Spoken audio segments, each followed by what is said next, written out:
But for us in the real world, this stuff is hard. This stuff just takes a long time. So he's saying here that, there's like 100 hours. Hi, my name's Ash. I'm 27. I'm a cybersecurity enthusiast and educator, and I am here with another video. We are going through the Computing Fundamentals course from Roppers Academy, or Roppers Academy rather. If you are new to this channel, we go over cybersecurity educational content together. We learn together, like try hack me, capture the flags, all that sort of good stuff. If that's something that you're interested in, please consider subscribing. So all that being said, let's get into the video. We are going over the mindset. We are currently going over this stuff is hard. Now, the course creator Dennis does a great job at making us aware and setting our expectations that this stuff is hard.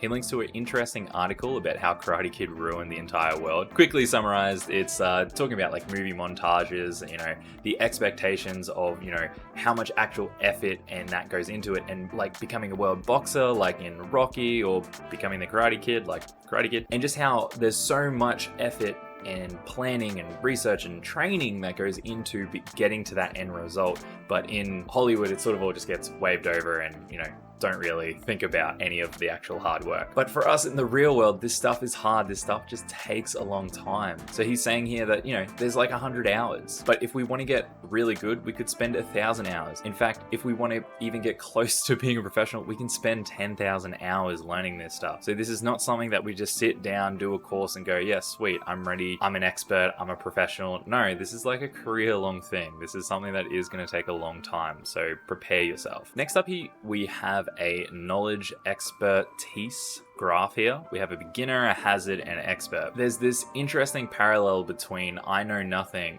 as a beginner and I know nothing as an expert. If we follow this yellow graph, how much I think I know, we see it go up. Oh, we go into this hazardous area where we go, I'm an expert, but we can sort of slowly go back down. But then we look at this green trajectory, how much more I realize there is to know. And that's just, even as an expert, that's just something that continually goes up. This field is always changing. There's always going to be more stuff. And then we check out this blue line and we have how much I actually know. And this is much more realistic. And we see this gap between both this yellow and blue. There's just always going to be more stuff compared to where we are. As long as we continue on the journey, I think the takeaway here is accept that we are not going to know everything, and that's okay. Dennis follows that up with reassuring us about the most important skill here is problem solving, effectively researching, and that's something that we will always carry on throughout our entire career. And to just really drive it home, what you know, what you don't know, that you don't know, and then everything else you don't even know that you don't even know. And it's the same for learning. It's the same for a lot of things in life. Like, we only know so much. We can only do so much with our time. So, don't stress so much about like all the other stuff that we don't know. Like, don't let it get overwhelming. We're all there. We're all on the same trajectory in that sense. Next up, we have the hacker's attitude, which links to a great article by Dennis, and we've got that over here, how to be a hacker. He explains in the beginning here why this document, it's his attempt and his way of tackling the age-old question, how can I become a hacker? And if we go and research that, if we just go and throw that into a search engine and try and find something, like we're met with like some WikiHows, some other organizations, some Reddit posts, how to hack, are hacking. So like there's a lot of people out there that are going to give you their advice, and a lot of this stuff can sort of be a little bit tricky to siphon through and get to something, deeper. Once we sort of go beyond that, how do I become a hacker? And we learn, it's just lots of learning different tools, software, methodologies, and really building on core foundational skill. We don't search that, how do I become a hacker? Like we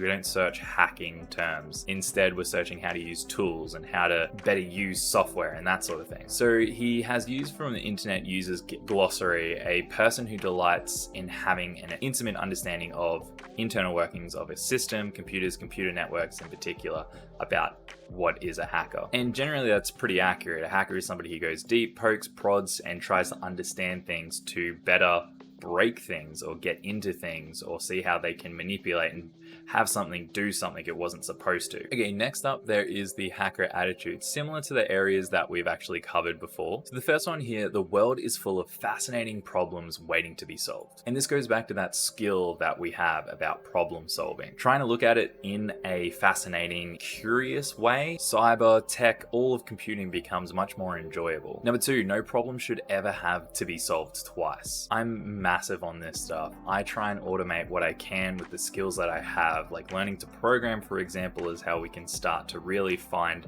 small ways where we can implement and automate boring stuff, for example. But even something as simple as just taking notes and writing down how you did something. You don't have to then solve it completely from scratch again if you've taken your notes. So it doesn't have to be a complex method like a big program to automate or solve something. Number three, we've got boredom and drudgery are evil. We don't want to find ourselves bored. We want to find ourselves getting rid of that boring stuff. And I don't know about you, but in my workplace, there are just many repetitive things. And because you're sort of at the mercy of your employer, sometimes there's things that you have to do it that way. It's just the way it's designed.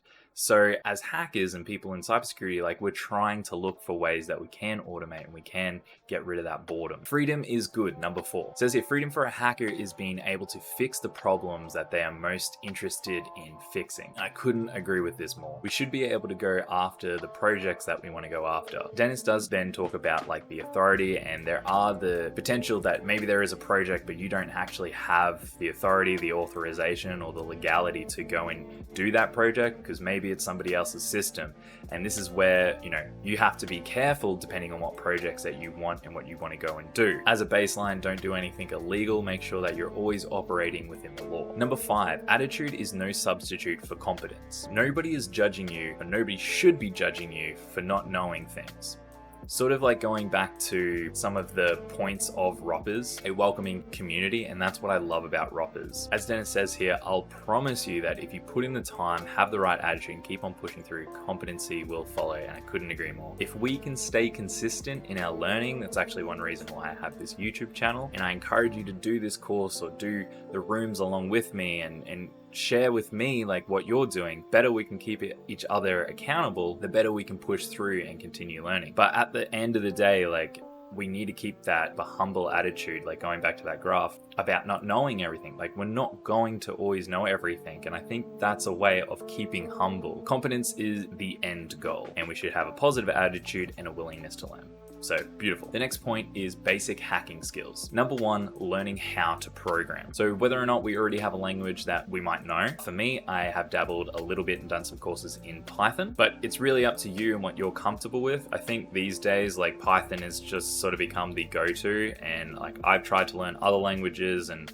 I know that Python was just the one that actually got me over the barrier because the way it is written, it's just easier to understand for my brain. But the point is that programming skills will help you from the fundamental level up to automate things, to understand possible vulnerabilities that you can exploit, or even exploits themselves, how you can use others who have written exploits to go and use against vulnerabilities. So there's a lot of potential for programming. Number two, learn Linux. You might be on Windows like I am right now, and that might be the operating system like me that you've grown up with. That's just the commonplace. It's always had the biggest market share. Learning Linux can be very daunting. I know it was for me. It just feels quite overwhelming with just such a different visual interface, or even going into the command line where you don't really have that visual interface.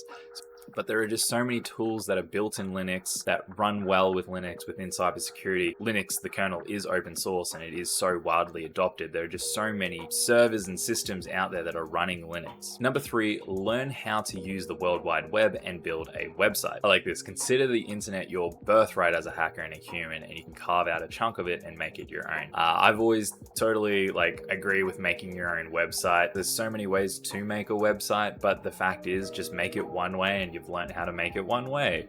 You can learn how to make it other ways in the future if you want to. Learning those other coding languages like HTML, CSS, and JavaScript, and just having a general knowledge of how packets are transferred over the internet and how things are rendered in web browsers, it's all going to help you build on top of those foundational skills when you come up in capture the flags or in web hacking or whatever. Number four, learn to write effectively. So interesting, not something that I've really thought about, English, English being your primary language for English speaking people like myself, and maybe it's not for you. And he said maybe learn English, but he doesn't really think that anymore. That there's enough people and enough ways to translate these days. So the point here is though being clear and concise. Thing for programming or writing documents, so making sure you always have good spelling errors. So like something's really important for me is I use Grammarly like on everything I have installed right now on my computer, so that I just always have spell checking done, because you just don't want to look unprofessional or like you don't know what you're talking about.